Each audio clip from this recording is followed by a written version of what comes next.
లే ఈరోజు సార్కి గుండెపోటు వచ్చిందంట్రా. అబ్బా మంచి పంటరా సామి.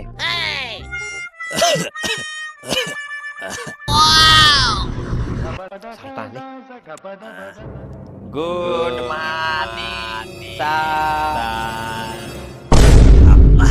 ఇది ఇంటేనే అరికాళ్ళ నుంచి రేగుతాదిరా. అప్పట్లో గుడ్ మార్నింగ్ సార్ అనేవాళ్ళు. ఇప్పుడు గుడ్ మార్నింగ్ సార్. ఏందిరా అది బర్రెడిసినట్లు? ఏంట్రా ఏందో గుండెపోటు అంటున్నారు? అది మీకు ఈరోజు గుండెపోటు వచ్చిందంట కదా సార్. నాకి గుండెపోట ఎవరు చొప్పిండేది? లాస్ట్ బెంచ్ లో భాషాకాడు చెప్పినాడు సార్. లే భాష, నువ్వు లేయిరా. సార్ मैं क्या बोला सर, मैं क्या भी नहीं बोला.